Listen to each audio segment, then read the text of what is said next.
بسم اللہ الرحمن الرحیم نحمدہ ونصلی ونسلم علی رسولہ الکریم اما بعد۔ رسول کریم علیہ الصلاۃ والتسلیم نے ایک مسلمان کے دوسرے مسلمان پر جو حقوق بیان فرمائے ہیں ان میں سے ایک حق یہ بھی بیان فرمایا کہ جب کوئی ایک مسلمان فوت ہو جائے تو دوسرا مسلمان اس کے لیے نماز جنازہ پڑھے، اور نماز جنازہ پڑھنے کا مقصد اس فوت شدہ مسلمان بھائی کے لیے استغفار کی دعا کرنا ہے اور رحمت کی دعا کرنا ہے۔ نماز جنازہ کا پڑھنا فرض کفایہ ہے۔ فرض کفایہ کا مطلب یہ ہوتا ہے کہ اگر علاقے اور محلے کے چند افراد مل کر اس نماز جنازہ کی ادائیگی کر لیں تو باقی سب لوگوں سے وہ فرض ساقط ہو جاتا ہے، جبکہ اس کے مقابلے میں ایک اصطلاح اور استعمال ہوتی ہے جسے فرض عین کی اصطلاح کہتے ہیں، جس کا معنی یہ ہوتا ہے کہ ایسا فرض جو ہر مسلمان شخص کی ادائیگی جس پر لازم اور ضروری ہے۔ نماز جنازہ کے حوالے سے چند مختصراً مسائل آپ کی خدمت میں عرض کروں گا۔ سب سے پہلا مسئلہ تو جیسا کہ میں نے عرض کر دیا کہ نماز جنازہ فرض کفایہ ہے۔ دوسرا مسئلہ یہ کہ نماز جنازہ ہم پڑھیں گے کیسے۔ اس میں پہلے ایک مسئلہ یہ ذہن نشین فرما لیجئے کہ نماز جنازہ کے اندر دو فرائض ہیں۔ ایک فرض تو یہ ہے کہ کھڑے ہو کر نماز جنازہ پڑھنا، اور دوسرا فرض 4 تکبیرات کہنا۔ اب نماز جنازہ پڑھنے کا طریقہ کیا ہے؟ سب سے پہلے مسئلہ آتا ہے نیت کا۔ نیت کا معنی ہوتا ہے دل سے کسی چیز کا ارادہ کر لینا، یہ نیت ہوتی ہے۔ جب ہم نماز جنازہ کے لیے جائیں اور نماز جنازہ کے لیے کھڑے ہوں اور اس ارادے سے کھڑے ہوں کہ ہم نماز جنازہ پڑھنے لگے ہیں، بنیادی طور پہ یہ نیت ہو گئی۔ لیکن اگر کوئی زبان سے بھی الفاظ ادا کرنا چاہے، جیسا کہ ہمارے یہاں مشہور الفاظ ہیں کہ میں نماز جنازہ فرض کفایہ ادا کرتا ہوں 4 زائد تکبیرات کے ساتھ، تعریف اللہ تعالیٰ کے لیے، درود پاک رسول اللہ صلی اللہ علیہ وسلم کے لیے اور دعا اس حاضر میت کے لیے، اگر کوئی یہ الفاظ بھی اپنی زبان سے کہہ لیتا ہے تو وہ بھی درست ہے۔ طریقہ یہ ہے کہ اللہ اکبر کہہ کر ہاتھ باندھ دیے جائیں گے، جس طرح ہم نماز میں ہاتھ باندھتے ہیں، اور ہاتھ باندھنے کے بعد یعنی پہلی تکبیر کہنے کے بعد ثنا پڑھی جائے گی، اس کے بعد دوسری تکبیر کہی جائے گی، اس میں ہاتھ نہیں اٹھائے جائیں گے، اس کے بعد درود پاک پڑھا جائے گا، پھر تیسری تکبیر پڑھی جائے گی، اس میں بھی ہاتھ نہیں اٹھائے جائیں گے، اس کے بعد میت کے لیے دعا کی جائے گی، اور دعا کے وہ مشہور الفاظ جو احادیث کی کتابوں سے منقول ہیں وہ پڑھے جائیں گے۔ اگر وہ یاد نہ ہوں تو اس دعا کو یاد کر لیجئے فی الفور، بہتر یہی ہے۔ اور اگر جب تک وہ دعائیہ الفاظ یاد نہیں ہوتے جو مخصوص جنازے کے الفاظ ہیں دعائیہ، تب تک اللہم اغفر لنا وللمؤمنین والمؤمنات والمسلمین والمسلمات یا جو بھی اور دعا آتی ہو وہ پڑھ سکتے ہیں۔ خاموش رہنے سے بہتر ہے کہ کوئی نہ کوئی دعا پڑھ لی جائے۔ اس کے بعد چوتھی تکبیر کہی جائے گی حسب سابق، اس میں بھی ہاتھ نہیں اٹھائے جائیں گے، اور اس کے بعد پھر پہلے دائیں جانب اور پھر بائیں جانب سلام پھیر دیا جائے گا۔ یہ نماز جنازہ مکمل ہو گئی۔ اب نماز جنازہ کے بعد جو مسنون عمل ہے جو رسول کریم علیہ الصلاۃ والتسلیم نے کی سنت مطہرہ سے ثابت ہے، وہ یہ کہ جنازے کو فوراً اٹھایا جائے اور قبرستان لے جایا جائے اور قبرستان میں پھر جا کر اس کو دفنایا جائے، اور دفنانے کے بعد پھر وہاں پر کھڑے ہو کر اس کے لیے مغفرت کی اور رحمت کی جو ہے وہ دعا کی جائے۔ یہ مسنون طریقہ ہے جو آقا کریم علیہ الصلاۃ والتسلیم کی سنت مطہرہ سے ثابت ہے۔ یہاں پر ایک دو اہم بھی مسائل اور بھی ہیں، وہ بھی سماعت فرما لیجئے کہ فرض کریں کہ کوئی شخص نماز جنازہ میں ایسے وقت میں شریک ہوا کہ اس کی 1 تکبیر یا 2 تکبیر یا 3 تکبیرات اس کی فوت ہو چکی تھیں، تو اب وہ کیا کرے گا؟ تو اس کا طریقہ کار یہ ہے کہ وہ نماز جنازہ میں شریک ہو جائے اور جتنی تکبیرات اس کو امام کے ساتھ مل گئی ہیں وہ کہہ لے، اور باقی تکبیرات جو اس کی رہ گئی ہیں، 1 رہی ہے یا 2 رہی ہے یا 3 رہی ہیں، وہ امام کے سلام پھیرنے کے بعد اور جنازہ اٹھانے سے پہلے فوراً وہ تکبیرات کہہ کے اور سلام پھیر دے۔ ان تکبیرات کے بعد اگر وہ کچھ نہیں بھی پڑھتا تب بھی اس کی نماز جنازہ درست ہو جائے گی۔ ایک بڑا اہم مسئلہ ہمارے ہاں پیش آتا ہے کہ جب نماز جنازہ پڑھنے لگتے ہیں تو اب سوال یہ پیدا ہوتا ہے جوتے پہن کر پڑھیں، جوتے اتار کر پڑھیں، جوتوں پر کھڑے ہو کر پڑھیں، کس طریقے سے پڑھیں؟ 3 طریقے عموماً ہمارے یہاں دیکھنے میں آتے ہیں۔ بعض حضرات یہ کرتے ہیں کہ جوتا اتار دیتے ہیں، بعض حضرات یہ کرتے ہیں کہ جوتا پہنے ہی نماز پڑھ لیتے ہیں، اور بعض حضرات یہ کرتے ہیں کہ جوتا اتار کر پھر اس کے اوپر کھڑے ہو جاتے ہیں۔ تو یہ مسئلہ ذرا توجہ کے ساتھ سماعت فرما لیجئے کہ اگر تو جوتا اتار کر نماز جنازہ پڑھ رہے ہیں تو پھر شرط یہ ہے کہ جس جگہ پر کھڑے ہو کر نماز جنازہ پڑھ رہے ہیں اس جگہ کا پاک ہونا ضروری ہے،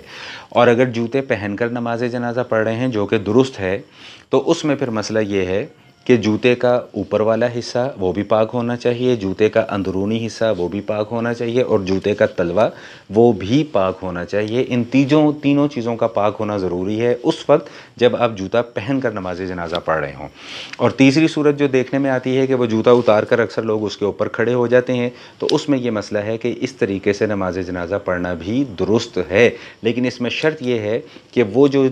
جوتے کا اوپر والا حصہ جو پاؤں کے ساتھ چھو رہا ہے اس کا پاک ہونا ضروری ہے۔ اگر وہ ناپاک ہوگا تو پھر نماز جنازہ کا اس طریقے سے پڑھنا درست نہیں ہوگا، اور اگر وہ پاک ہے تو پھر نماز جنازہ درست ہے، اگرچہ نچلے حصے کے اندر کچھ نہ کچھ ناپاکی بھی لگی ہو تب بھی اس کے اندر کوئی ممانعت نہیں ہے۔ ایک اور اہم مسئلہ کہ بے وضو نماز جنازہ پڑھنا جو ہے وہ جائز نہیں ہے، نماز جنازہ کے لیے باوضو ہونا ضروری ہے۔ جب ہم جنازہ لے کر جا رہے ہوتے ہیں، میت کو لے کر جا رہے ہوتے ہیں، تو ہمارے معاشرے میں ایک رسم رائج ہے۔ میں رسم کا لفظ اس لیے استعمال کر رہا ہوں کہ اس عمل کا نبی کریم علیہ الصلوۃ والتسلیم کی سنت سے بھی کوئی تعلق نہیں ہے، اور صحابہ کرام کی زندگیوں میں بھی ہمیں یہ معمول نہیں ملتا، اور وہ یہ کہ جب ہم جنازے کو لے کر جا رہے ہوتے ہیں تو زور زور سے کلمہ شہادت کو پڑھا جاتا ہے اور اس کا نعرہ بلند کیا جاتا ہے۔ تو یاد رکھیے گا کہ ایسا عمل آقا کریم علیہ الصلوۃ والتسلیم کی سنت سے بالکل ثابت نہیں ہے، بلکہ جنازے کا ادب یہ ہے کہ جنازے کے ساتھ خاموشی کے ساتھ چلا جائے۔ تفسیر ابن کثیر کے اندر ایک حدیث ذکر کی گئی ہے جس میں اللہ کے حبیب صلی اللہ علیہ وسلم نے ارشاد فرمایا کہ 3 موقع ایسے ہیں کہ جہاں پر اللہ تعالیٰ خاموشی کو پسند فرماتے ہیں۔ نمبر 1 جب قرآن کریم کی تلاوت کی جا رہی ہو، نمبر 2 جب دشمن سے مقابلہ ہو رہا ہو یعنی قتال اور جہاد ہو رہا ہو، اس موقع پہ اللہ پاک کو بلند آوازیں اور شور پسند نہیں ہیں بلکہ خاموشی پسند ہے، اور نمبر 3 جب جنازے کے پاس ہو تو اس وقت اللہ تعالیٰ کو آواز پسند نہیں ہے بلکہ اس موقع پہ اللہ تعالیٰ کو خاموشی پسند ہے۔ یہی وجہ ہے کہ نبی علیہ الصلوۃ والسلام کے معمولات اور صحابہ کرام کے معمولات میں سے بھی ہمیں یہی چیز ملتی ہے کہ جنازے کو خاموشی کے ساتھ لے جایا جاتا تھا، اور اس موقع پہ نہ کوئی نعرہ بلند کیا جاتا تھا اور نہ ہی اونچی آواز میں ورد کیا جاتا تھا۔ ہاں، اگر کسی نے ورد کرنا ہے تو وہ دل کے اندر یا بہت ہلکی ہلکی آواز میں جنازے کے ساتھ اللہ کا ذکر کرتا ہوا، کلمہ طیبہ کا یا اور کوئی ذکر اذکار کرتا ہوا چلے۔ جب میت کو دفنا دیا جاتا ہے تو اس کے بعد مستحب عمل یہ ہے کہ دفنانے کے بعد سرہانے کی طرف سورہ بقرہ کا پہلا رکوع مفلحون تک اور پائنتی کی طرف سورہ بقرہ کا آخری رکوع آمن الرسول سے آخر تک یہ پڑھنا مستحب ہے، اور دفنانے کے بعد اتنی دیر کھڑے ہو کر جو روایات میں جو الفاظ ملتے ہیں جن سے یہ بات معلوم ہوتی ہے کہ اتنی دیر رکنا مستحب ہے کہ جتنی دیر میں ایک اونٹ ذبح کر کے اور اس کا گوشت تقسیم کر دیا جائے، لیکن اگر کوئی اتنی دیر نہیں بھی روک پاتا تو کم از کم دفنانے کے 5 منٹ 10 منٹ 15 منٹ 20 منٹ تک وہاں پر کھڑے ہو کر، اور یہ کوئی پابندی نہیں ہے، جو حضرات جنازہ پڑھ کر جانا چاہیں وہ جا بھی سکتے ہیں، لیکن جو گھر والے ہوتے ہیں، اپنے قریبی رشتہ دار احباب ہوتے ہیں، ان کے لیے بہتر یہی ہے کہ وہ وہاں پر کھڑے ہو کر کچھ دیر ذکر اذکار کریں، کیونکہ وہ وقت ایسا ہوتا ہے کہ جب میت کا حساب کتاب قبر کے اندر چل رہا ہوتا ہے، تو اس لیے بہتر یہی ہے کہ اس موقع پہ کھڑا ہو کر جو کچھ پڑھا جا سکتا ہے، جو کچھ اصالہ ثواب کیا جا سکتا ہے، اور جو میت کے لیے اس وقت دعا کی جا سکتی ہے وہ کرنی چاہیے۔ یہاں پر ایک مسئلہ اور بھی بڑا غلط مشہور ہے معاشرے کے اندر کہ اگر کوئی خاتون فوت ہو جائے تو پابندیاں لگ جاتی ہیں کہ جی شوہر کندھا نہیں دے سکتا، شوہر جو ہے وہ دیکھ نہیں سکتا، شوہر یہ بھی نہیں کر سکتا، شوہر اس کا جنازہ بھی نہیں پڑھ سکتا کیونکہ جی اس کا تعلق ختم ہو گیا۔ یہاں تک تو یہ مسئلہ ٹھیک ہے کہ اگر خاتون فوت ہو گئی تو شوہر کا اب اس کے ساتھ تعلق اس دنیا کی زندگی میں جو ایک میاں بیوی کا تعلق تھا وہ ختم ہو گیا، لیکن اس کے آگے جو اضافہ جات ہیں کہ وہ اس کو کندھا بھی نہیں دے سکتا، وہ اس کا جنازہ بھی نہیں پڑھ سکتا، اس لیے کہ جو وہ غیر محرم ہے، تو سوال یہ ہے کہ جو باقی حضرات کندھا دے رہے ہوتے ہیں وہ سارے کے سارے محرم ہوتے ہیں، وہ بھی تو غیر محرم ہوتے ہیں۔ تو شوہر اگر کسی کی بیوی فوت ہو جائے تو شوہر اس کا چہرہ بھی دیکھ سکتا ہے لیکن چھو نہیں سکتا، نماز جنازہ بھی پڑھ سکتا ہے اور میت کو کندھا بھی دے سکتا ہے۔ یہ چند بنیادی اہم اور موٹے موٹے مسائل تھے جو آپ کے سامنے میں نے ذکر کر دیے۔ اللہ تعالیٰ سے دعا ہے کہ اللہ پاک ہم سب کو دین کا صحیح فہم اور دین کی صحیح سمجھ نصیب فرمائے اور مکمل طور پہ دین پر عمل کرنے کی توفیق عطا فرمائے۔ والسلام علیکم ورحمۃ اللہ وبرکاتہ۔